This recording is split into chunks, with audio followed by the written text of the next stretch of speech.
La vie, il faut savoir ce qu'on veut dans la vie. Je parle ici à une femme, à toi femme, tu es femme comme moi. Je viens te parler très sincèrement pour te demander, qu'est-ce que tu veux réellement de ta vie? Tu attends quoi? Tu attends quoi de la vie? Est-ce que tu as planifié ta vie? Parce qu'il est inadmissible que tu as planifié ta vie. Tu connais tes objectifs, tu connais ce que tu veux et tu te retrouves en train de tomber dans certains pièges, les ruses même du diable. Parce que le diable, il est malin, il va toujours chercher à nous confronter, à nous faire tomber.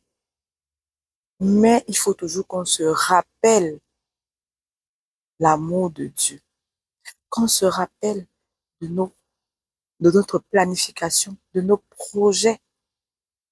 Parce que c'est sûr que en cours de route, il y a des distractions, il y a des obstacles, mais ça ne doit pas nous détourner de nos objectifs, ce qu'on veut vraiment recevoir de la vie. Je parle ici là, je ne viens pas indexer parce qu'il y a des bons pasteurs, il y a les mauvais. Les pasteurs là, ou c'est les, je ne sais pas, les, qui se disent hommes de Dieu et qui détruisent les foyers des femmes. Ce n'est pas possible. C'est sûr, on dit, il y aura le jugement dernier. C'est même pas, on dit, hein, la parole de Dieu dit, il y a un jugement dernier. Mais avant que ce jugement dernier arrive, entre-temps, tout se paye, le karma. Parce que une femme, les pasteurs, les bons bergers, les je ne sais quoi arrivent dans ta vie, homme de Dieu, te détourner de ton mari qui est tout pour toi. Ton mari te donne tout. Imagine un peu, je vais prendre l'exemple de toi, femme. Peut-être tu es allé à l'école, tu n'as pas un certain niveau scolaire parce que ce n'est même pas l'école qui amène à réussir, qui nous pousse à la réussite, mais l'intelligence, la sagesse. Un mari te donne tout. Il accueille ta famille. Il t'accueille. Il te donne tout. Tu gères. Tu n'as pas faim. Il te donne la ration, même si ce n'est pas ce que tu aurais souhaité, le montant, mais il te donne la ration. Il s'occupe de tes enfants. Tu ne dors pas dehors. Il paye les factures. Il a tout ça sur lui. Il va à telle mission, tu gères le portefeuille. Là, tu te sens femme. Et oui, je contrôle. Et il y a même des fois, cet homme, il revient de ses missions. Parfois, tu n'es même pas à la maison. Parfois, tu ne fais même pas à manger. Pourtant, c'est lui qui travaille l'argent là. Tu ne penses pas, oui, tu as un travail à faire, peut-être pour la maison, élever la maison, mais tu ne connais pas le dur labeur du travail, d'aller travailler pour quelqu'un, avoir des pressions pour le bon rendement. Tu as comment on dit ça, les, tu as obligation du résultat. Tu ne sais pas ce que cet homme endure. Un bon matin, les soi-disant hommes de Dieu arrivent dans ta vie. Ils disent que ton mari est sorcier. Ton mari veut te tuer. La belle-mère est sorcière. La belle-mère gâte le foyer. Et tu es femme, tu es mère. Qu'est-ce que toi, en tant que femme, en tant que mère, tu penses de ça?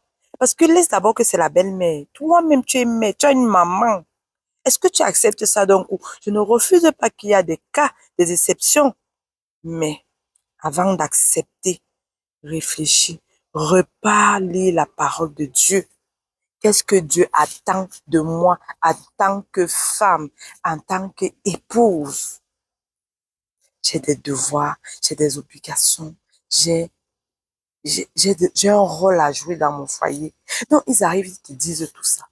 Tu prends, tu acceptes. Tu commences à dire, c'est eux Dieu maintenant.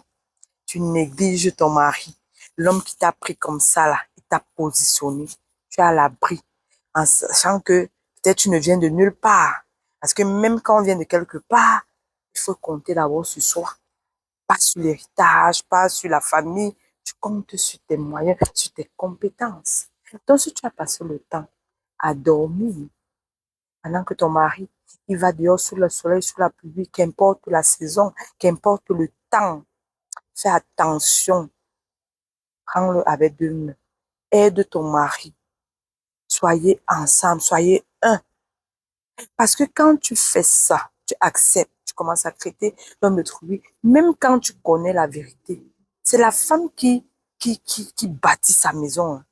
Même quand tu connais une certaine vérité, quand tu es sage, tu es une femme sage, il y a les manières de gérer. Parce que en même temps, cet homme, il a un cœur, il a des sentiments. Sa maman l'a élevé. Le jour au lendemain, tu dis que sa maman est sorcière parce que les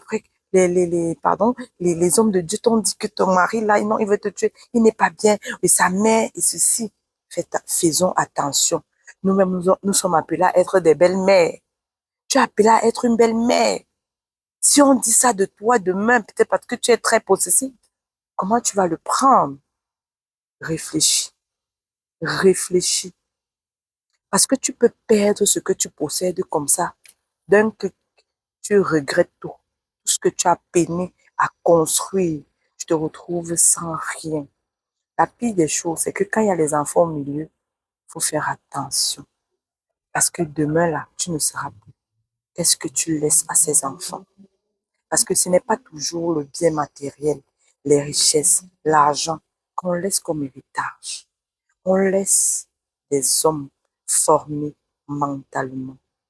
On laisse une prospérité, des personnes qui peuvent diriger, qui peuvent se débrouiller tout seuls, qui sont sages, qui sont intelligents, qui connaissent les rois de la vie, les ruses du diable et qui ont la crainte de Dieu. Donc, à suivre, je m'arrête jusque-là. Merci d'avoir écouté. Si tu as aimé, like. On va se reparler d'ici là. Merci.